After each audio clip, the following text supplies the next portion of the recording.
Okay, back with another video. Just want to thank everybody. Went over the 2,000 subscriber mark a couple days ago. The last few videos done really well. The Picaro one, the Spyro Gyra one with the cool shuffle. So turn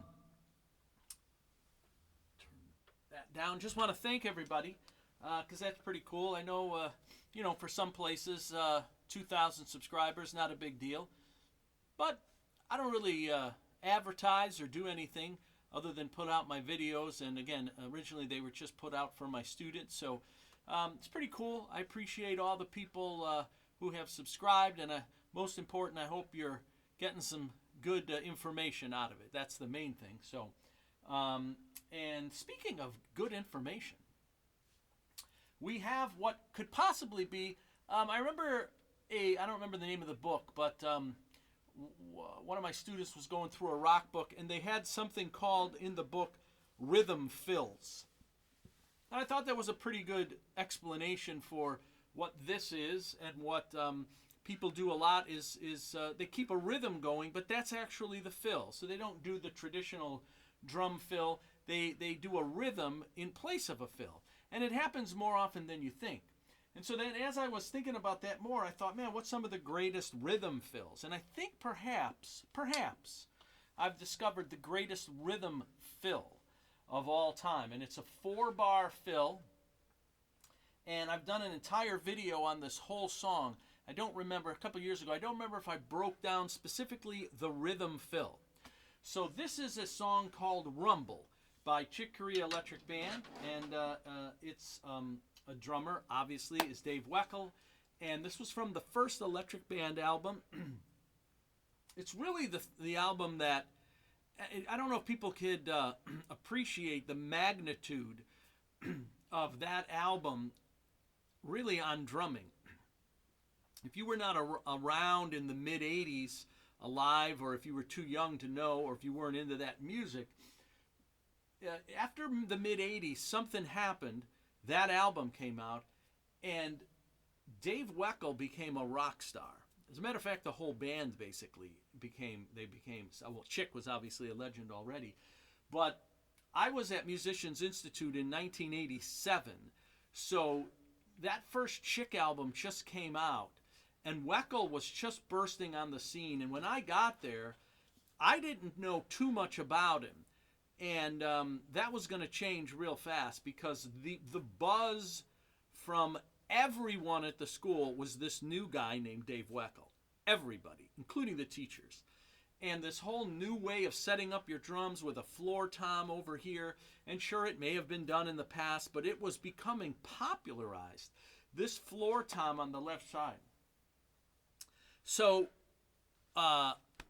in a matter of months, I got immersed into Dave Weckl, and it pretty much changed my way of playing. But he became legitimately, it was like Beatlemania for drummers. He was just, it was a, what's the word I'm looking for?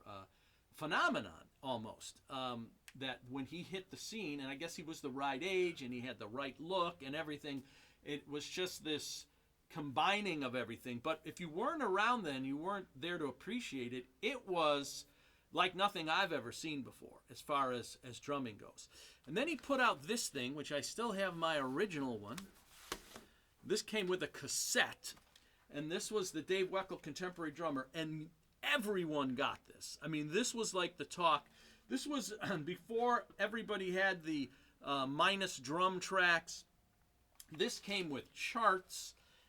That you would had a corresponding song on the cassette, and then it had a booklet that explained everything. Mine is a little tattered, as you can see.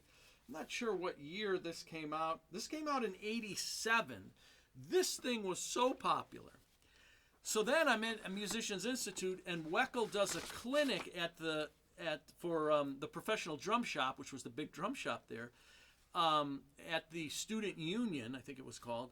And this was the clinic. So you went there and you saw. So I'm at Musicians Institute for maybe, I don't know, 2 months, and it was Weckl mania at that point. And then of course this CD came out. master plan where he had his 2 refrigerators worth of gear here, and he had the red recording custom Yamahas, and that was it. The rest is history, as they say. One of the most iconic drummers of all time. Modern Drummer magazine obviously had him in the top 25 a few years ago, rightfully so. But for that time period, Weckl was just everywhere. He even had a line of drum shoes for a while called Kickers, I think. Everything, endorsements, he was just everywhere. I've not seen anything like it since, the popularity.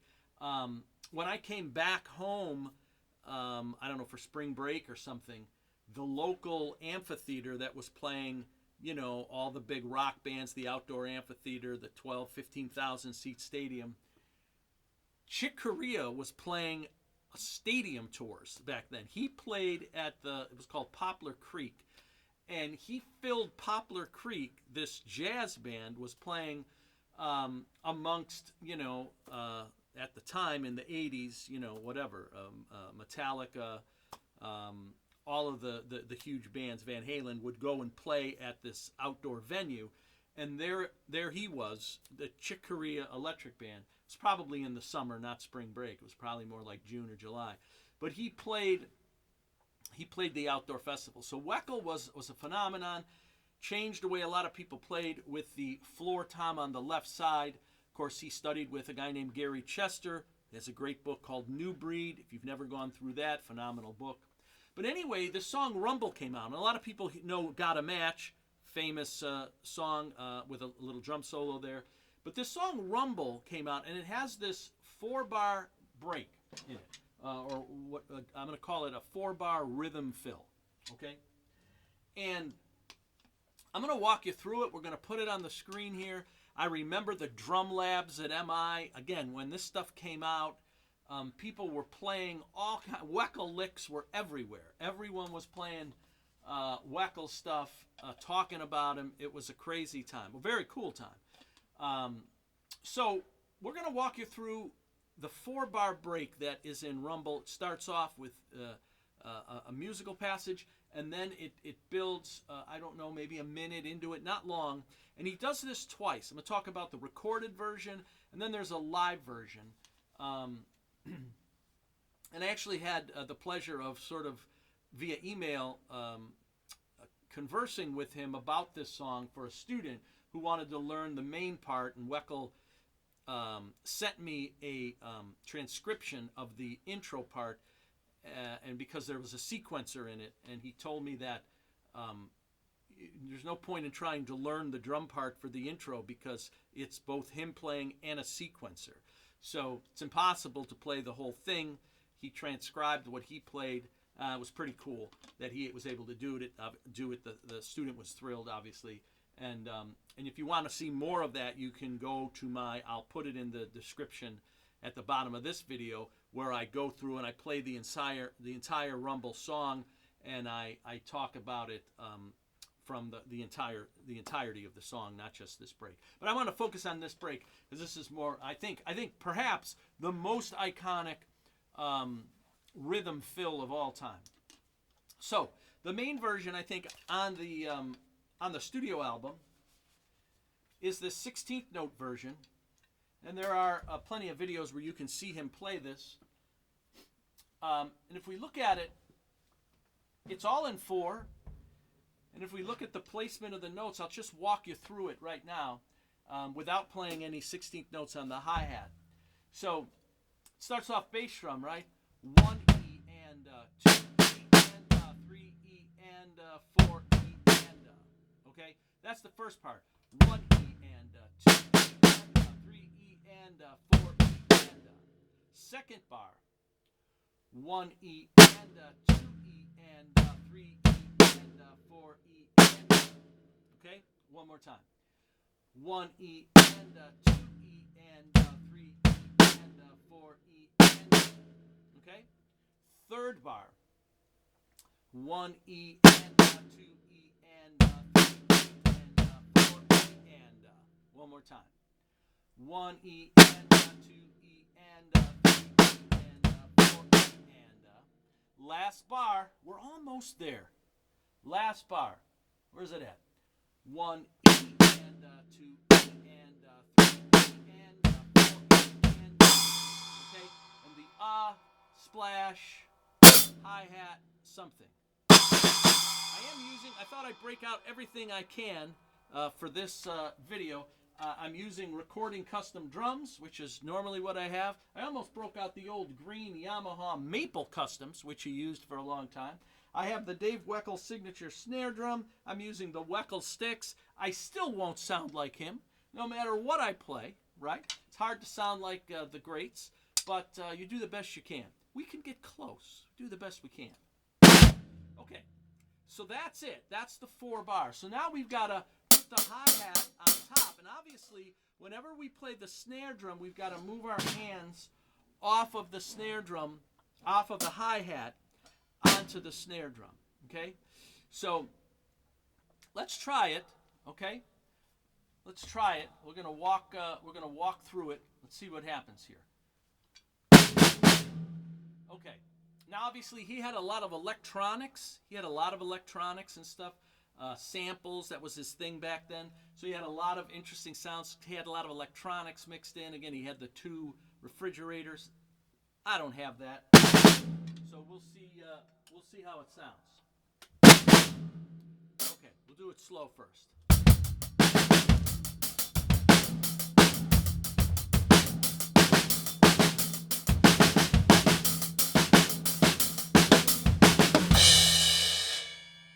Okay? Let's speed it up a little. Let's try it again.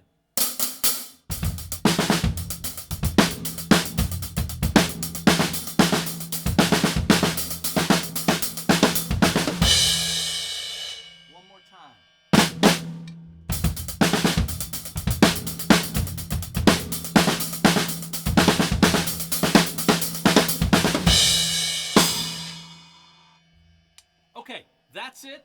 You got it on the screen there. Work on it bit by bit and see how it plays out. Really cool. I used to use it in sound checks all the time. I would play this 4 bars to start off when they said, give me a rhythm or something. It had a good hi-hat mix, kind of do a fill.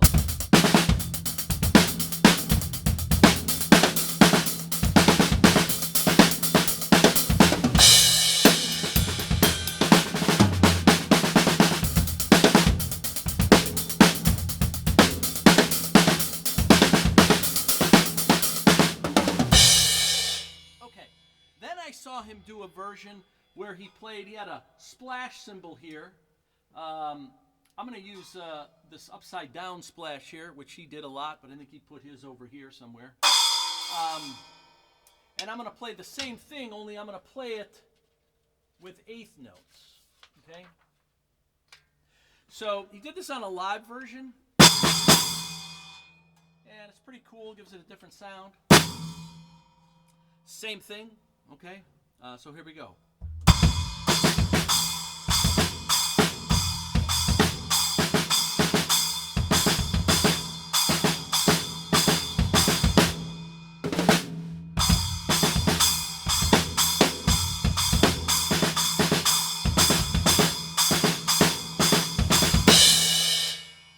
So there you go, 2 versions of the same rhythm groove. I think maybe the most iconic 4-bar rhythm groove ever. Music stops.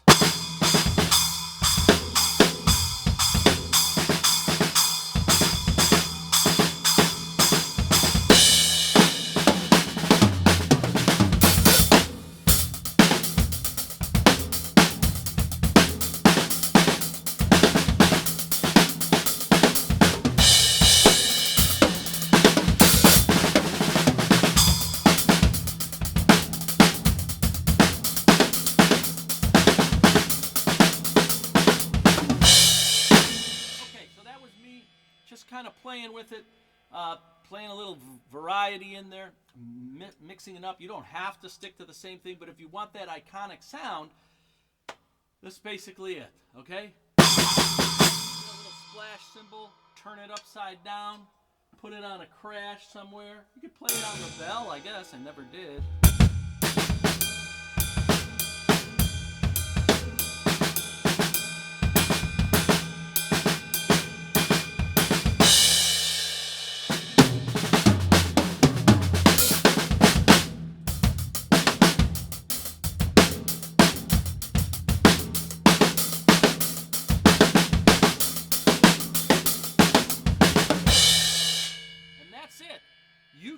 play perhaps the most iconic rhythm drum fill in the history of recorded music. Dare I say it?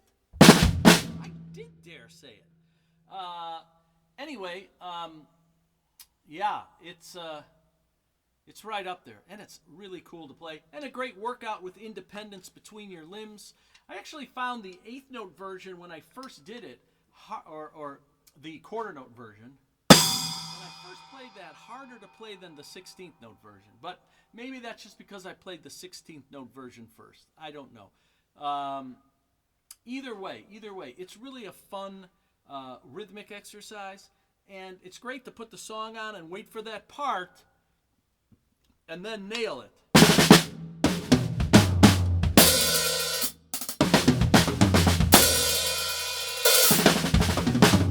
Okay. I'm going to keep the splash up there. I don't know why I ever took it down. Love it. Love the splash on top of the crash. One of my favorite things. Okay, Rumble, Weckl, Chick Corea Electric Band ignited the world of drumming back in the mid-'80s. Of course, even before he was with Chick, he played with Michel Camilo and has some amazing playing on a lot of the first two Michel Camilo records. So check those out. And really great stuff. There you go. I made mistakes even though I had the Weckl sticks, the Weckl snare, and the recording customs, and the upside down splash. And I still screwed it up. Sometimes you just can't be like Dave, but we can all try. Practice, practice, practice. Don't forget to like and subscribe. Thanks again for liking the videos. I hope you like this one. It's a great one, and I've got more coming out. A really cool 6/4 groove by another one of my favorite drummers that oftentimes don't get talked about. Coming up on the next video. Stay tuned. I might put two out at the same time. Why not? Two for the price of one.